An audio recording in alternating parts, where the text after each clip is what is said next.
بسم اللہ الرحمن الرحیم۔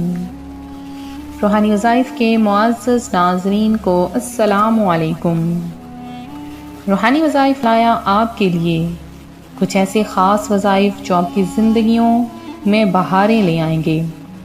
اب تک بہت سے ایسے بہن بھائی ہیں جنہوں نے یہ بات مانی ہے کہ روحانی وظائف چینل کی وجہ سے ان کی زندگیوں میں بہار آئی ہے، کیونکہ روحانی وظائف چینل قرآن و سنت کے لحاظ سے آپ کے لیے وظائف لاتا ہے۔ بہت سے میرے بہن بھائی جو کہ کمنٹ میں بتاتے ہیں کہ اللہ پاک نے انہیں اولاد کی نعمت سے نوازا ہے، بہت سے بہن بھائی ایسے ہیں جو بے روزگار تھے اور وہ بتاتے ہیں کہ اللہ پاک نے انہیں وظائف کے ذریعے بہترین روزگار عطا فرمایا ہے۔ تو اس میں میرا روحانی وظائف چینل کا کوئی کمال نہیں، بلکہ اللہ تبارک و تعالیٰ کی ذات اپنے بندے کو ضرور عطا فرماتی ہے، بس تھوڑی سی تگ و دو، تھوڑی سی محنت کرنی پڑتی ہے، اور اس طرح سے پھر اللہ پاک اپنے بندے کو عطا فرما دیتا ہے۔ تو جب اللہ پاک عطا فرمائے تو اس سے اپنے رشتہ داروں، اپنے قریبی جو غریب ترین لوگ ہیں ان کو ضرور عطا کیا کریں، حرص نہ کیا کریں۔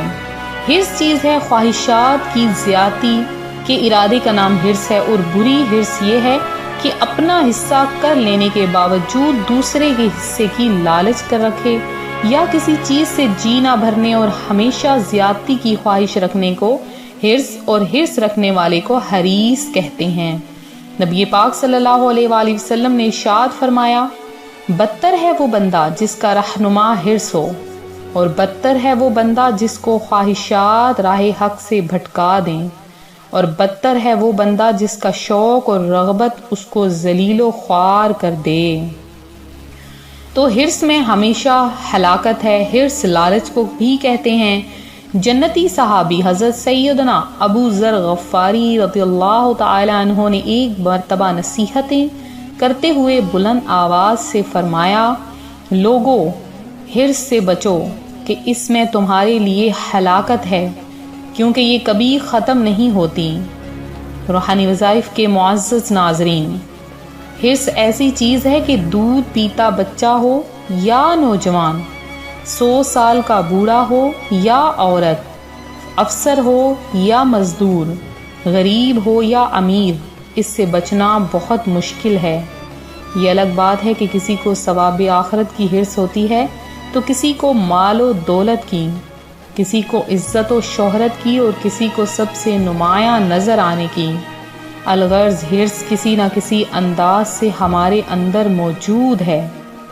چنانچہ اللہ پاک قرآن کریم کی سورہ نساء کی آیت نمبر 128 میں ارشاد فرماتا ہے، وَأُحْضِرَتِ الْأَنفُسُ الشُّحَّ، اور دل لالچ کے پھندے میں ہے۔ اب لالچ دل کا لازمی حصہ ہے، کیونکہ یہ اسی طرح بنایا گیا ہے۔ اللہ پاک کے آخری رسول صلی اللہ علیہ وآلہ وسلم نے ارشاد فرمایا، انسان بوڑھا ہو جاتا ہے اور اس کی 2 چیزیں جوان رہتی ہیں، مال کی حرص اور عمر کی حرص۔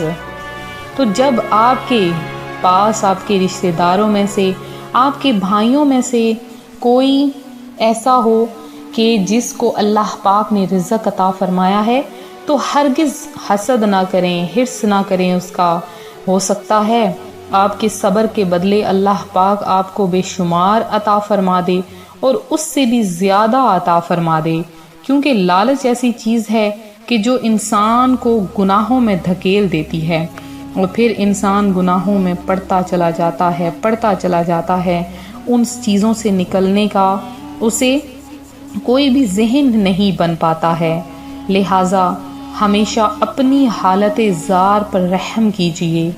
میرے وہ بہن بھائی جو یہ چاہتے ہیں کہ ہم کبھی کسی دوسرے کے پیسے پر نظر نہ رکھیں، جو ہمارا قرض ہے وہ فوری طور پر اتر جائے، اور تو وہ ایک عظیم تابعی بزرگ حضرت سیدنا محمد بن واسع رحمۃ اللہ علیہ کا ایک قول سن لیجئے کہ خشک روٹی کو پانی کے ساتھ تر کر کے کھاتے تھے، اور فرماتے جو شخص اس پر قناعت کرتا ہے وہ کسی کا محتاج نہیں ہوتا۔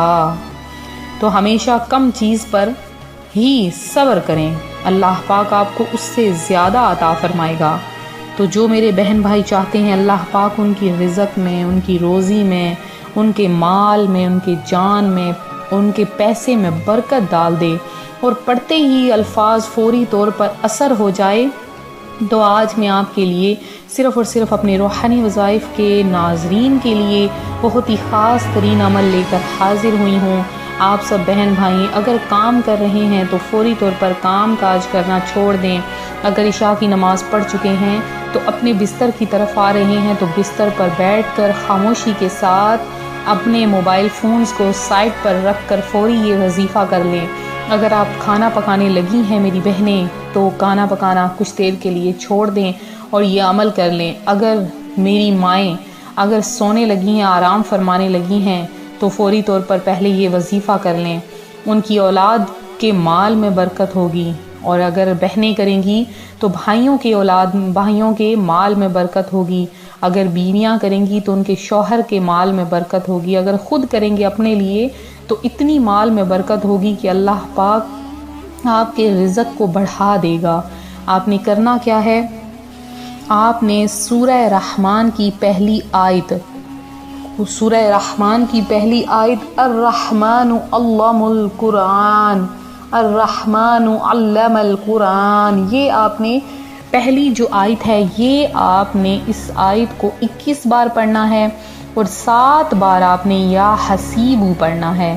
پھر سے سن لیجئے، سورہ رحمان کی پہلی آیت کو 21 بار اور یا حسیبو اس کو 7 بار۔